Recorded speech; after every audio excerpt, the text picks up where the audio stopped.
Tem um ponto interessante, mano, quando você vê, por exemplo, que esse projeto aeroespacial dos Estados Unidos, né, é um projeto que unifica a nação norte-americana, né? A nação norte-americana, ela vivia em volta desse projeto. E a escolha do Trump para usar a Bíblia usada pelo Lincoln, né, também é algo que, no modo de ver, tem um simbolismo muito grande, né? Porque o Lincoln é considerado o presidente dos Estados Unidos responsável por manter a unificação dos Estados Unidos, né?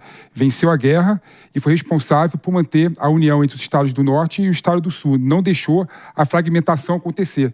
Então, aquela nossa pergunta e aposta, não foi aposta não, Fabrício, dizendo qual Trump será que vai chegar agora no poder? O Trump que eleitoreiro ou o Trump vai buscar a unificação dos Estados Unidos? Pelo simbolismo, estou começando a achar que ele está querendo ser o Trump mais voltado para o Lincoln. Mas vejamos o discurso, porque nada impede que ele dê sinais trocados, né? Vamos fazer essa pergunta para a Natália Firman, chega ao vivo aqui conosco, conversando, claro, online, né? Para a gente repercutir. Que Trump, hein, Natália? Muito bom dia para você. Obrigada pela gentileza de nos atender nesse dia histórico, né? Não só para os Estados Unidos, mas para o mundo. Que Donald Trump que chega à Casa Branca, hein? Desta vez, depois de 4 anos, ele teve um primeiro mandato e agora chega novamente pela segunda vez. Bom dia. Bom dia, Soraya. Bom dia a todos. Um prazer estar aqui com vocês mais uma vez. Olha, chega um Donald Trump com muita força, né? Eu acho que ele vem forte, tem aí buscado aí demonstrar ao mundo a sua força, né? A própria foto de posse que ele tirou essa semana tem toda uma semiótica que está por trás dela. Então, é um novo Donald Trump que está aí contando não somente aí com, vamos dizer assim, o apoio econômico das grandes empresas norte-americanas, mas como vocês mesmos colocaram há pouco, né, com parte aí do apoio da indústria cultural norte-americana. Então, Donald Trump sabe muito bem que para conseguir governar de uma maneira mais estável o seu país, ele precisa ter aí também o soft power junto com ele. Então, acho que vamos ter um governo aí de muita força. Oi, professora Fabrício por aqui, um prazer falar com você novamente. A gente conversou muito sobre o que seria o governo Trump no JP Internacional, né? A primeira edição desse ano a gente projetou o que deveria ser o governo Donald Trump. E agora há pouco a gente comentava aqui no estúdio sobre essa nova corrida espacial, né? Que ela tem contornos diferentes daquela corrida espacial tradicional que a gente viu na Guerra Fria, entre a NASA e Roscosmos. Agora é uma corrida espacial entre duas empresas privadas, né? A SpaceX do Elon Musk e a Blue Origin do Jeff Bezos. Mas a NASA vai mandar o homem de volta à Lua, a humanidade de volta à Lua, pretende mandar até o final de 2027. Isso vai ser no governo Donald Trump. Como que a gente pode relacionar a importância de um líder com esses momentos históricos? Porque o homem vai voltar à Lua pela primeira vez desde 1972, né? É um momento certamente que marca muito a humanidade, mudou muita coisa de 72 para cá. O que a gente pode imaginar assim, da presença de Donald Trump em eventos históricos? Ele vai inaugurar a Copa do Mundo em 2026 também, né? Daqui um ano. Olha, é interessante. Tudo bom, Fabrício? Um prazer estar aqui com você mais uma vez. É interessante a gente pensar, né, sobre a corrida espacial, sobre essa questão de tentar resgatar o norte-americano, vamos dizer assim, do centro dos Estados Unidos, né? Então, é como se fosse que em várias frentes o Donald Trump está retomando, né, temas que foram muito importantes para os Estados Unidos no seu momento de ouro, né, no seu momento onde ele estava à frente da União Soviética, que ele estava aí demonstrando o seu poder para o mundo.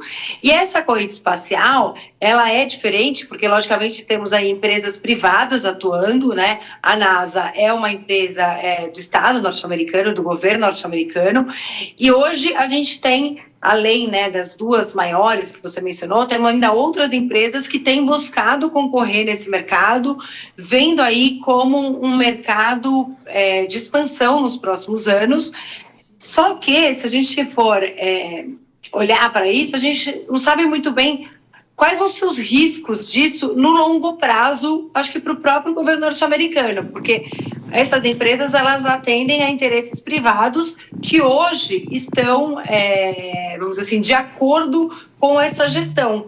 Mas será que daqui 10, 20 anos, né, esses interesses privados vão ser os mesmos dos próximos presidentes dos Estados Unidos?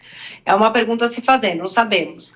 Mas, lógico que Donald Trump voltar a colocar o homem na Lua vai ser um marco para sua gestão, vai fortalecer ele ainda mais, né, e pode, talvez, possibilitar até mesmo uma continuidade do seu governo, não diretamente, porque ele não pode se reeleger mais uma vez, mas colocando aí um nome para uma reeleição que esteja bem alinhado à sua visão. Natália, boa tarde. Eu queria saber qual que é a sua opinião e expectativa da da relação que vai ser entre o governo Trump e o governo aqui no Brasil, né? Tendo visto o aspecto ideológico, o aspecto da confusão que tem em toda a América Latina. Você tem alguma previsão, alguma expectativa em relação a isso? Boa tarde, é um prazer. Olha, a expectativa é que os Estados Unidos vai buscar prezar, né, pelas relações de Estado, né, independente das relações entre, vamos dizer assim, os dois governos não serem, vamos dizer, ideais, pelo fato de até mesmo dessas divergências ideológicas que você colocou. Então, racionalmente pensando, a expectativa é essa, né, que vai se prezar as relações de Estado, né, Brasil e Estados Unidos têm relações sólidas, o segundo maior parceiro comercial do Brasil, são 200 anos de relações diplomáticas, então a gente espera realmente que essas relações se mantenham da maneira que sempre se mantiver. Contudo, sabemos que podemos ter alguns entraves com o aumento tarifário que o Trump tem propondo, né, que vem, aí colocou como um dos pontos que pode diminuir, né, e impactar essa relação. Porém, até mesmo em relação às tarifas, se as tarifas focarem principalmente na China, né, e não atuarem da mesma forma no Brasil, é possível que o Brasil se beneficie deste processo, como já se beneficiou da outra vez. Então, se torne, por exemplo, o maior provedor de soja para a China, né? Hoje, o Brasil vende muita soja para a China, mas os Estados Unidos é um outro vendedor importante. E se Donald Trump adotar uma tarifa muito grande para a soja chinesa, né, na venda da sua soja para a China, é bem provável que o Brasil se beneficie desse comércio com a China.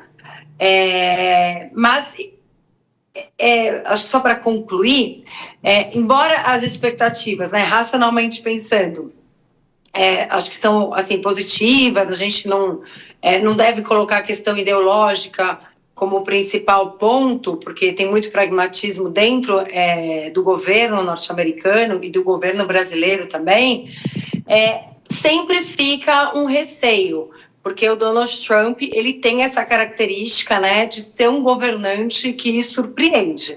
Então, a gente fica sempre com um pé atrás, sem saber se ele pode adotar uma postura mais radical neste governo.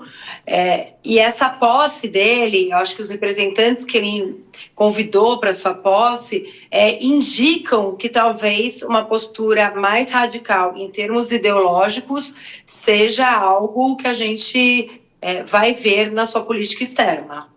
Enquanto a Natália falava, né, Fabrício, a gente estava aqui de bastidores também acompanhando as imagens ao vivo do Capitólio, a chegada de alguns ex-presidentes e figuras importantes. De todos eles, né, os ex-presidentes vivos, né, Bill Clinton chegou acompanhado da esposa Hillary, que foi candidata à presidência em 2016, o George W. Bush chegou com a esposa Sarah, e o Barack Obama chegou sozinho, desacompanhado, como a gente já esperava, né, de fato, a Michelle Obama não participaria dessa posse.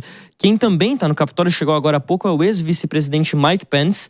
Ele chegou sozinho, sem a esposa Karen, e é interessante a gente lembrar porque Mike Pence rompeu com Donald Trump depois do mandato presidencial, porque o Mike Pence, ele se negou a reverter o resultado das eleições ou tentar parar a certificação de Joe Biden como vencedor das eleições lá em 2020.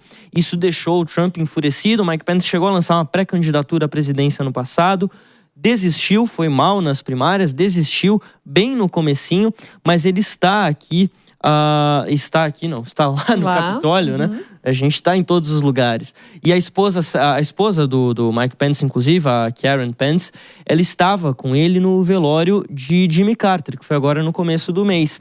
E ela se recusou a apertar a mão de Donald Trump. Donald Trump apertou a mão de Mike Pence, mas ela se recusou a apertar a mão do ex-presidente, agora novo presidente americano. Então, a gente tem acompanhado ali, agora há pouco deu para ver também o Marco Rubio, que é o novo secretário de Estado lá dos Estados Unidos. Interessante essa nomeação do Marco Rubio, né, para se tratar de um latino, fala espanhol fluente, tem essa origem cubana. Pode ser que a gente tenha uma relação diferente entre a Secretaria de Estado norte-americana e a América Latina. Para quem gosta de política, tá mais emocionante do que o tapete vermelho do Oscar. Realmente interessante. É o tapete vermelho da política americana, literalmente, né, Mônica? Momento muito interessante que a gente acompanha aqui. Não sei se o presidente Jimmy Carter, se ele estivesse vivo ainda, se ele estaria nessa posse, né? Até porque ele já estava com uma idade bem avançada, mas é muito interessante a gente ver essa tradição dos ex-presidentes todos se reunirem em um momento como esse. Acho que fala muito sobre o tamanho da tradição republicana lá nos Estados Unidos. Agora, Natália, como a postura e o discurso de Trump, que é aguardado desde muito tempo, né? Aliás, vários dias a gente aguarda esse discurso, e como eles podem impactar a política externa dos Estados Unidos? Olha, ontem acho que ele já fez uma prévia, né, um pouco, não foi o discurso oficial, né, talvez esse seja mais moderado hoje, mas ele já demonstrou qual o caminho que ele deve aí apontar nas relações exteriores. Fica claro, né, que o Donald Trump teve um papel significativo no acordo de cessar-fogo que a gente viu acontecer ontem entre Israel e Gaza, né, e o Hamas. Então, ele já está aí atuando no fronte externo, e a sua próximo objetivo é estar atuando aí na guerra da Ucrânia e também na questão com a China e Taiwan. Acredito que a gente vai ver uma atuação dele em relação à questão do TikTok, que embora seja uma questão doméstica dentro dos Estados Unidos, ela está muito relacionada a um tema internacional. Então, o Donald Trump, além de ter convidado, vamos dizer, vários governantes que estão alinhados com ele do ponto de vista ideológico da extrema-direita, como Javier Milei, Giorgia Meloni, ele convidou, né, o Xi Jinping para estar presente à posse. Então, a gente já percebe que a questão internacional é uma questão muito importante para o Donald Trump, mas é um reposicionamento internacional dos Estados Unidos, é importante colocar. Ele vai abordar a questão internacional de uma forma muito diferente de Joe Biden, primeiro porque ele vai focar em estabelecer uma paz, né, mundial, mas sem se utilizar dos mecanismos multilaterais tradicionais, como a gente conhece, tal como o Conselho de Segurança das Nações Unidas, a OTAN e outras organizações internacionais ou regionais que os Estados Unidos fazem parte. Vai lá, Mônica. Professora, o Trump passou a campanha inteira antagonizando a China, né? Foi um discurso bastante forte em relação à China, e hoje quase se coloca aí dois blocos, Estados Unidos e China, como a grande disputa pela hegemonia mundial. E você acabou de falar na mudança de postura que ele está tendo agora, inclusive tendo convidado o Xi Jinping para vir para a posse, ele não veio, mas mandou o vice. Então, claramente houve aí uma mudança na abordagem em relação à China. Como você acha que os americanos, esse americano aí do interiorzão que estava lá xingando a China, como eles vão receber essa mudança de postura do agora presidente Trump durante o exercício do mandato? Olha, eu acredito que muitos americanos apoiam, principalmente em relação à questão do TikTok, né? A gente viu várias manifestações nos Estados Unidos, da sociedade civil aí se colocando contrária a proibição do TikTok, né, como algo que tem afetado a liberdade de expressão da sociedade norte-americana. Então, nesse sentido, acredito que Donald Trump vai receber um apoio. O Xi Jinping não foi, né, ele pessoalmente, ele envia o seu vice, que é considerado, vamos dizer, o 8º homem mais importante aí dentro do governo, né, chinês. Então, ele, né, vamos dizer assim, demonstra uma certa importância ao convite, mas não total importância pelo fato dele não comparecer pessoalmente. O que deixa claro que se algo der errado nessa negociação, o peso político não recai a ele, né, mas recai ao vice que foi aí enviado e que pode ser trocado ou substituído, se caso seja necessário. Então, eu acho que a gente vai ter, assim, né, um apoio pela questão do TikTok, principalmente, de parte da sociedade. E, agora, talvez as medidas que o Trump vai tomar em relação à China vão ser discutidas hoje. A gente ainda não consegue dizer muito bem como é que a sociedade americana vai ver, se vai continuar apoiando ou não. Sabemos que hoje a relação entre China e Estados Unidos é uma relação de dependência recíproca, né? Da mesma forma que os Estados Unidos depende da China, a China depende dos Estados Unidos, detendo grande parte da dívida norte-americana. Então, embora Trump faça discursos assim muito furiosos em relação à China, não vejo o seu governo tomando uma medida drástica ou extremamente irracional que vá prejudicar próprios Estados Unidos. Agora, professora, você acredita que esse estilo mesmo de liderança de Trump pode, de alguma forma, influenciar tanto positivamente ou negativamente a própria estabilidade política interna? Eu acredito que esse estilo de liderança dele influencia, sim, né, a estabilidade interna como externa, né, internacional. Em termos internacionais, a gente tem um cenário, embora seja mais estável, ele vai se tornar mais instável a partir do momento que os Estados Unidos vai ser aquele que vai liderar medidas protecionistas no mundo como um todo e voltar atrás de vários acordos de livre comércio que o próprio governo norte-americano tem defendido aí como base da sua política externa nos últimos 80 anos. No âmbito doméstico, do meu ponto de vista, o governo Trump, pelo menos na primeira gestão, ele acabou criando, vamos dizer assim, muito ódio de parte da população e disputas internas desnecessárias. E parece, até aí, a gente vendo, né, todo esse apoio aí da indústria cultural, de parte da indústria cultural, essa ideia de se voltar a uma corrida espacial com características diferentes, me parece que o Donald Trump veio, né, nesse momento com um objetivo um pouco diferente. Eu acho que ele não está querendo criar instabilidade doméstica, mas sim fortalecer o cidadão norte-americano, né, fortalecer o patriotismo nos Estados Unidos. Então, talvez esse seu modo de governar, nesse momento, vá buscar trabalhar muito mais a união do que a desunião, como a gente viu anteriormente. Natália, boa tarde.